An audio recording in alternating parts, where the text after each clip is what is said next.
गाई कराइरहेछ घाँस काट्न जाने होला नि ल आमा म घाँस काट्न ल जाने उतै भुल्ने होइन यता गएर फोन गरेर बस्ने यति घाँस काट्ने गर्ने होइन यहाँ कति काम छ मेरो आँखाले देख्दिनँ बुढी भए यहाँ चामल हेर्न छ के छ छिटो गरेर आउनु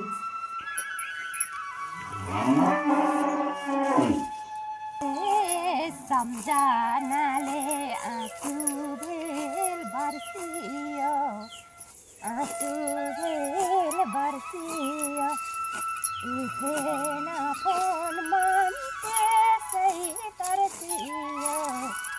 रुँदै रुँदै जान्छु मेलामा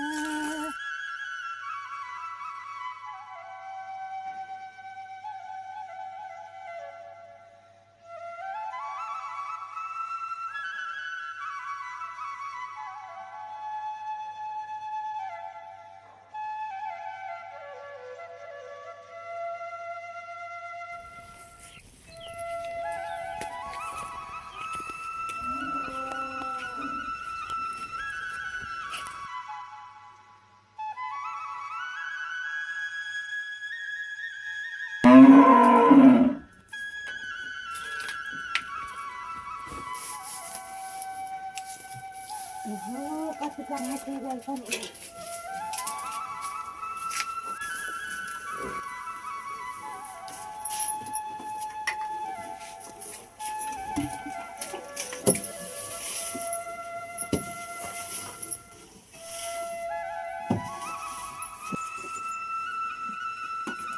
चुडो पनि खाऊ है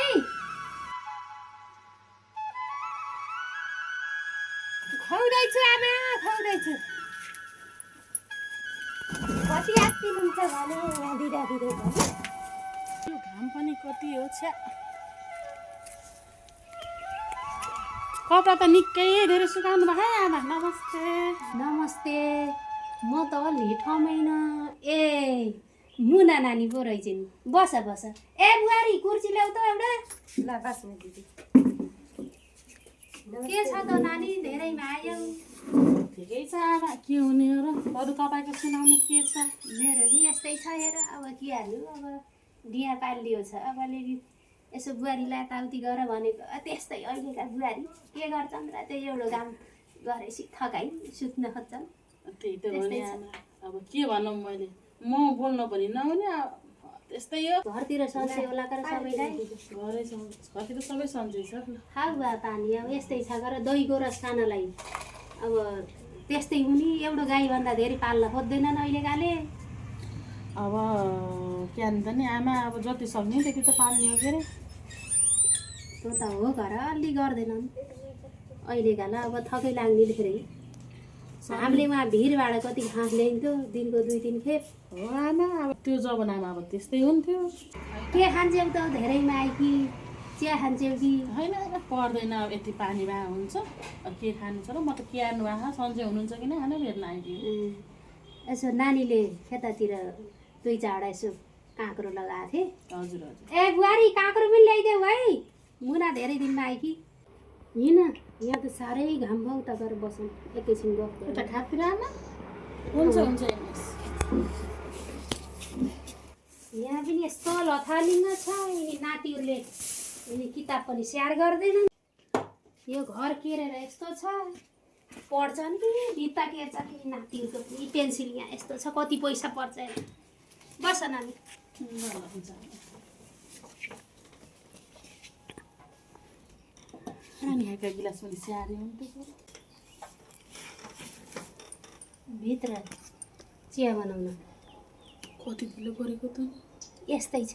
ए भने अघि नै भनेको भनेको त हो तर अब एउटा काममा लाग्छ 1 घन्टा के गर्ने आमा उनको सामने अब राम्रो बोल्नै पर्यो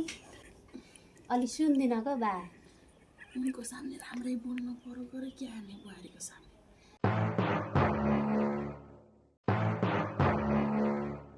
त्यही त नि नानी के गर्ने अलि गाली गरेर ठिक ठेगानमा नलै भएको छैन त यस्ता पाराले कसरी जिन्दगी चल्छ हो आमा हो ल काँक्रो खाने है हुन्छ हुन्छ कति बेर गरेको एउटा काँक्रो ल्याउला पनि 1 घन्टा लाग्ने खाउँला मागी सुस्ती छ के का नुन हुने नि नुन त पिसेने हुन्थ्यो नि आमा के लाग्यो र नुन पनि नपिस्ने के गर्ने अलि मुठीमा राख्नुहोस् कि मुठीमा अलि त त्यही त नि नानी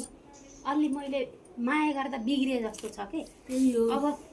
खै चिया पनि आएन हेरेर आउँछु है ए आन्टी तपाईँलाई लाज लाग्दैन अर्काको घर आएर सासूसित कुरा लाउनलाई तपाईँले देख्नुभएको छैन हाम्रो भाउजूले कति काम गर्नुहुन्छ कति सहयोग गर्नुहुन्छ भनेर अर्काको घर बिगार्न आउने तपाईँ जानु साथमा घर कुरुक्क अब अरूको बारेमा भलो चिकन पनि नहुने म पर्दिन कसैले भलो चिकन ल अझै चिया पाकेन क्या हो गर्दै त छु नि आमा अझै बोल्छेस् आमा रुकिनु तपाईँले यो के गर्नुभएको अरू मान्छेको कुरा सुनेर अहिले आएर भाउजूलाई पिट्ने हो भाउजूले कति काम गर्नुहुन्छ तपाईँले देख्नु भएको त छ नि अरूका बुहारीलाई गएर हेर्नु त यति काम गर्छन् भन्नु त आफै तपाईँले तैँले के जानी छ र बा त दिनभरि स्कुल जान्छेस् यहाँ भाउजूले के गर्छ गरिदिने भन्ने तँलाई के थाहा साझा हजुरको मुख हेर्ने भनेर कति योजना गरेको थियौँ हामीले म पनि छोरी हो भोलि बिहान अरूको घर जानु पर्ला मलाई पनि यस्तै गऱ्यो भने तपाईँ के गर्नुहुन्छ तैँले त गर्छेस् अलि टाठी छेस् र भाउजू पनि त कसैको छोरी हो हुन त गर्छे अलिअलि त गर्छे गर अलि दोहोरेर गरिदिने क्या बा चित्त नबुझेको कुरा सम्झाउने यसरी अरूको कुरामा आएर हात उठाउनु पर्छ मैले हात यस्तै त कहिले उठाउँथिनँ बा अब त्यही पोलतिर मुना आएर कुरा लाइन् उसले त आफ्नो बुहारी मुठीमा राख्छु भनिन् अब मैले पनि होला गरेर भने अब अरूका कुरा सुनेर म नि यहाँ बुहारीलाई पिट्न आएँ बा मलाई बुहारी आमाको कुरा ठुलो मान्न मिल्दैन ल हिँड्नु अहिले घर जान्छ अहिले अब आमाको मुख हेर्ने तयारी गर ल आमा आउनु त यहाँ मुख हेर के छ बा